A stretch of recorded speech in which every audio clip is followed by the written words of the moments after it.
Okay, I'm going to tell you the difference between a breaking pliers and a running pliers, okay? I'm going to cut some glass. Once again, before I do that, put the safety glasses on, okay? Now, I'm going to take my, my glass, and let's just say that I wanted to cut a straight line right here, right across like that, okay?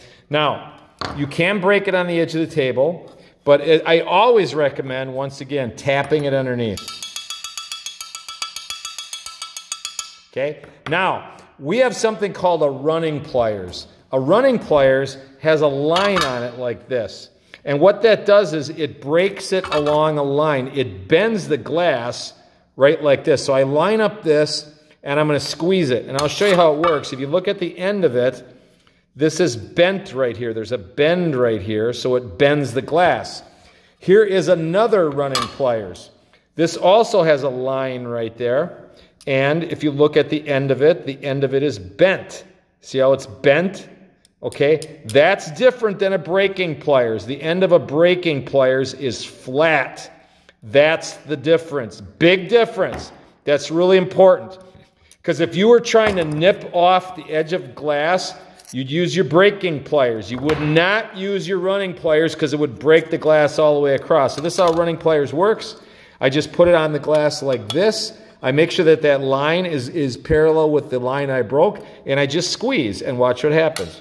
It breaks the glass all the way along the line. So running pliers is used anytime you want to make a really long cut, and you want to break the glass. The running pliers works really nice, but you can still break your glass by just putting it over the edge of the table and bending it over the table. That works pretty good. The last thing is when you're cleaning up, I just want to emphasize this. When you clean up your area, okay, you must sweep. Now, normally we'd be doing this on the straight table. When you clean up your area, take all your glass and let's put it away. Now, real little pieces of glass like these, I can't do much with those. Just throw them in the garbage, the regular garbage can, okay? So come on over here, throw them in the garbage, okay? That can go out. But the larger pieces, we're going to keep. So if we got larger pieces like this, I've got some bins of scrap glass. They look like this, and this is full of golds and ambers. You're going to put it in there, okay?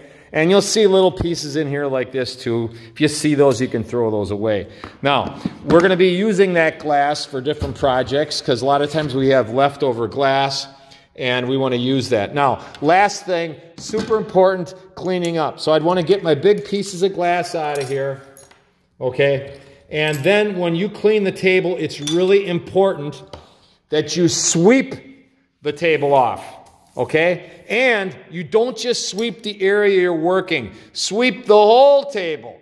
Because what happens when you break glass, that glass breaks and little pieces fly all over the table. And the problem is those little pieces are like little tiny little crystals like this, and they're hard to see sometimes, okay? And what'll happen is this, you'll get a glass sliver in your hand, and it's going to hurt because it's jagged, and also it's clear most of the time, and you can't even see it, but you'll feel it, okay? So do not ever, ever, ever clean your table with your hand like this because you'll put glass in your hand. So make sure you sweep it. I've got you, if you bring the garbage can near the end, you can sweep it right into the garbage can. But if the garbage can isn't around, I've got some great big sweepers, big dustpans like these. Sweep your stuff into the dustpans. Just put it on the edge of the table like this and sweep it all into the dustpan and then walk over to the garbage can and empty it into there. So that's it. The difference between a running pliers and a breaking pliers, and then make sure you clean all your stuff up.